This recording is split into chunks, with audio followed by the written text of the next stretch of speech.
नमस्कार, आप देख रहे हैं इंडिया टाइम 24 न्यूज़। आपके साथ मैं हूं प्रवीण और आज हम पहुंचे हैं राजधानी दिल्ली के रामफल चौक में संजय क्लिनिक पर।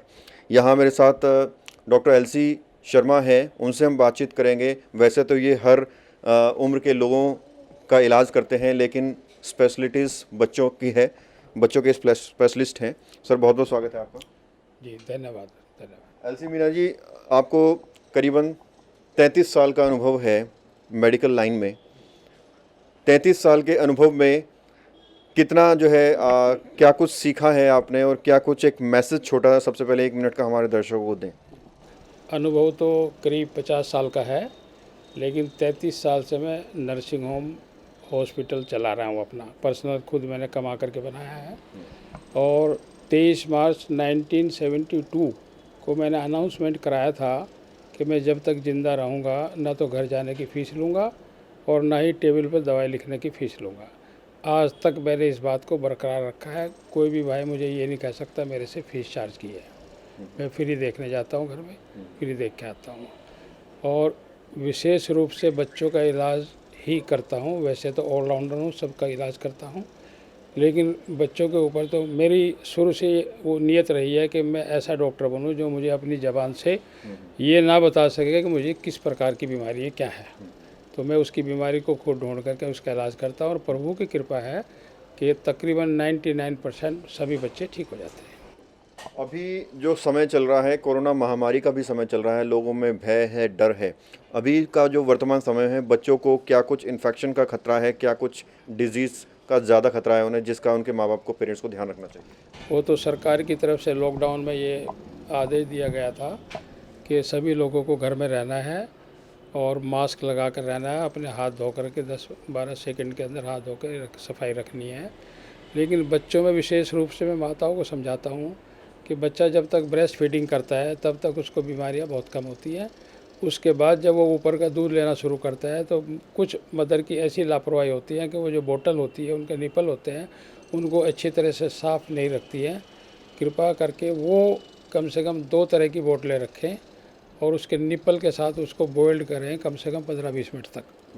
और उसमें जितना भी दूध वो डालें, 100 ग्राम 150 ग्राम जो है उसको पिला के जो बचता है उसको हटा दें, फिर दोबारा से उसको बॉइल करके तब बच्चों को दें।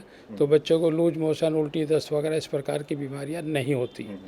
दूसरे, डायपर लगाते हैं बच्चों को, तो वो डायपर के अंदर जो है ना वो कुछ सीलन रहती है, तो उससे भी कोई इन्फेक्शन बच्चों को हो जाता है, वो भी चेंज करते रहना चाहिए। मेरी हमेशा ये नियत रहती है कि बच्चा कितना भी सीरियस हो, मैं उसको बिना एडमिट किए ही ठीक करने की कोशिश करता हूँ। भगवान की विशेष कृपा रही है मेरे पास कि मैं जैसे बच्चों को नमूनिया हो जाना, उल्टी दस्त हो जाना, हाँ कोई ऐसी मजबूरी होती है कि उसको डिहाइड्रेशन हो गया बहुत ज़्यादा तो उसको ग्लूकोज लगाता हूँ। अदरवाइज़ मैं बिना एडमिट किए ही दोनों टाइम बच्चों को इंजेक्शन लगा के दवाई दे के ठीक कर लेता हूँ। मेरे पास ऐसा कुछ नहीं है। मेरे पास तो लाखों उदाहरण हैं। जो कोई बच्चा इलाज कराने आता है और उसको एडमिट करता था मैं अपने बड़े हॉस्पिटल में, कई बार छत से गिरे हुए बच्चे आते थे, उनका मान लिया अगर 2000 का बिल बनता था और वो हाथ जोड़ के खड़े होते थे, मेरे पास तो 1000 ही है, मैं 1000 लेके ही जेब में डाल देता और बाकी छोड़ देता। मेरी हमेशा नियत रही कि मेरा पेशेंट जो है ठीक हो जाए। और कोई पेशेंट अगर सीरियस होता है तो कम से कम सैकड़ों बार ऐसा हुआ, मैं अपनी गाड़ी में उसको लेकर के बड़े से बड़े हॉस्पिटल में या सरकारी हॉस्पिटल में खुद जा करके एडमिट कराता था। देखिए, आपको बता दें कि एलसी शर्मा जी एक समाजसेवी भी हैं। समाजसेवी के तौर पर इन्होंने बहुत सारे समाज के लिए, जन कल्याण के लिए काम किए हैं, और जिस तरह से बता रहे हैं कि गरीबों के हितों को ध्यान में रखते हुए, उनकी फाइनेंशियल कंडीशन को ध्यान में रखते हुए ट्रीटमेंट करते हैं, ये भी एक समाज सेवा का हिस्सा है। इसके अलावा क्या कुछ समाज सेवाएँ करते हैं? हमेशा कोई दुर्गा पूजा वाला आया तो मैंने उसको कभी मना नहीं किया। किसी ने 21 मांगे, 31 मांगे या 51,000 मांगे, मैं उसको देता हूँ।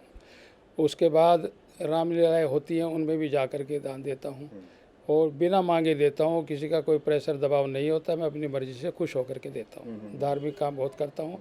विवाह शादी में जब भी जाता हूँ, लड़की की शादी में कम से कम 50,000 रुपये अपनी जेब में डाल के जाता हूँ। किसी की इज्जत ख़राब होने लगे तो मैं निकाल के दे दूँ, उसको वापस लेने की इच्छा भी नहीं रखता हूँ। और दान भी भरपूर देता हूँ, जो मेरी इच्छा होती है उसको एलसी शर्मा जी, सुनने में आया कि आप पॉलिटिक्स में भी काफ़ी सक्रिय रहे हैं अपने वक्त में, तो उसका कैसा एक्सपीरियंस था और क्या कुछ मिला पॉलिटिक्स से? सन 72 से मैं राजनीति में रहा हूँ। हिंदुस्तान का शायद ही कोई कांग्रेस का मिनिस्टर या प्राइम मिनिस्टर से मेरा संपर्क ना हुआ हो।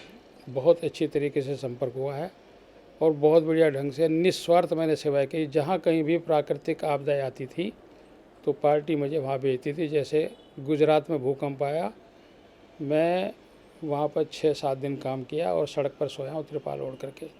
वहाँ पर ऐसा विनाश मैंने ज़िंदगी में कभी देखा नहीं है। 20-20, 30-30 डेड बॉडियों को इकट्ठा करके उन पर मिट्टी का तेल डाल करके आग लगाते थे। एक दफ़ा ऐसा हुआ कि मैंने 80 गांव कवर किए वहाँ पर, और एक समुद्री जहाज़ खड़ा हुआ था वहाँ पर। उसमें 20-22 पेशेंट थे जिनको बॉम्बे ट्रांसफ़र करना था, जिनकी रीढ़ की हड्डी टूटी हुई थी। तो मैं समुद्र में जाकर उस जहाज़ में चढ़ करके वहाँ पर उन पेशेंटों का इलाज कर रहा था। तो अचानक एकदम सुनसान हो गया वहाँ पर। तो मैं सोचा पता नहीं क्या बात है, ऐसा क्यों हुआ। तो एक आदमी ने इशारा किया पीछे देखो, मुड़ करके देखो तो एल के अडवाणी मेरे पीछे खड़े हुए। तो उन्होंने मेरी कमर पर हाथ लगा कर थपथपाया, कह रहा बहुत अच्छी बात है, आप सेवा करिएगा। और मैंने कभी भी मतलब अपने हॉस्पिटल में 2 बेड तो मैंने गरीबों के लिए फ्री रखी हुई थी, जिनका मैं फ्री इलाज करता था।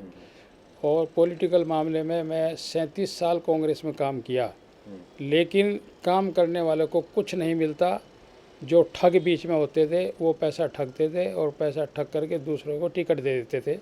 हाँ, मेरा नाम 2 बार काटा गया। एक बार एमएलए में 98 में काटा गया और एक बार काउंसलर में काटा गया। और जो जिसने काटा है वो आज भुगत रहा है, मेरे एंटी रहा है। मैंने जबकि कभी कोई बुरा नहीं किया किसी के लिए। 2003 में बीएसपी से टिकट लिया। हाँ, मुझे 40-50 आदमी आए मेरे पास और मुझे ले गए, जी अभी कांग्रेस तो आपको टिकट नहीं दे सकती, आप मेरे साथ चलो मायावती जी के पास, हम आपको टिकट दिलवाते हैं। तो मुझे वो मायावती जी की कोठी पर ले गए। लोग कहते थे कि वो तो कुर्सी पे नहीं बिठाती, मेरे को अपने सामने उन्होंने बहुत रेस्पेक्ट दी और इज्जत के साथ बिठाया कुर्सी पर। और मेरा 5 मिनट का इंटरव्यू लेकर के उन्होंने कहा कि आपका कांग्रेस का तो दुर्भाग्य है कि आप जैसे पढ़े लिखे और इतने समझदार आदमी को उन्होंने कभी टिकट नहीं दिया। आप तो बहुत ही सामाजिक, एकदम बहुत धार्मिक आदमी हो और बहुत होशियार हो, आपको टिकट देना चाहिए। तो आज से मेरे कैंडिडेट हैं आप। 2 महीने पहले उन्होंने डिक्लेयर कर दिया और मैं पूरे 23 गांव और 75 कॉलोनी में मायावती के नाम का तहलका मचा दिया। लोग जब मायावती का नाम सुनते थे तो अपने घरों में घुस जाते थे। मैं 4 दरिया और गाड़ी रखता था और माइक साथ में रखता था, खड़ा होकर के जब मैं स्पीच देता था तो मैं लोगों को बोलता था कि आप मेरी बात को सुनिएगा और अपने छज्जे पर खड़ा होकर के सुन लो या खिड़की खोल कर सुन लो। तो वो इतने प्रभावित होते थे, धीरे धीरे करके 400-500 आदमी मेरी उस पर आकर के बैठ जाते थे, मेरी बात को सुनते थे। और कोई गांव ऐसे नहीं गया जहाँ से मुझे वोट न मिली हो। जो मुझे जानते भी नहीं थे उन्होंने भी मुझे 100-100, 150-150 एक गांव से वोट मुझे दी। और इतनी वोट मुझे मिली कि मैंने सुमेश शौकीन को 2300 वोट से हराया और धर्मदेव को जिताया। अभी कोरोना महामारी का टाइम चल रहा है डॉक्टर साहब, तो कैसे लोग अपना जो है ध्यान रखें, क्योंकि एक बार फिर से मामले ज़्यादा बढ़ने लगे हैं। जब से लॉकडाउन हुआ है मैंने कभी भी अपने हॉस्पिटल को बंद नहीं रखा, बराबर क्लिनिक पर आता रहा हूँ, दोनों टाइम आता रहा हूँ, जो मेरा टाइमिंग है उसी पर देता रहा हूँ। और अगर कोई गरीब ऐसा आया कि उसके पास पैसे नहीं है तो मैं उसको कोई भी जोर नहीं दिया, मैंने उसका फ्री इलाज किया है। और बराबर लॉकडाउन के अंदर बराबर लोगों की सेवा की। और बहुत पेशेंट मेरे पास आते थे, कोरोना कभी आते थे, मैं उनको रेफ़र कर देता था, जाओ बड़े हॉस्पिटल जा करके एडमिट हो जाओ, क्योंकि मेरे यहाँ पर एडमिट करना अलाउ नहीं था। चलिए, बात करने के लिए बहुत बहुत शुक्रिया। धन्यवाद। तो ये थे मेरे साथ डॉक्टर एलसी शर्मा जी, जिन्होंने बताया कि एक समाज सेवा के तौर पर, एक डॉक्टर के तौर पर जो है समाज की सेवा पिछले कई वर्षों से कर रहे हैं। और 33 साल का अनुभव तो वर्किंग में है, लेकिन 50 सालों से ज़्यादा का अनुभव है लोगों की सेवा करने का। कैमरा जर्नलिस्ट नीरज के साथ प्रवीण, इंडिया टाइम 24 न्यूज़। खबरों से खबरदार रहने के लिए चैनल को सब्सक्राइब करें और प्रेस करें बेल आइकन।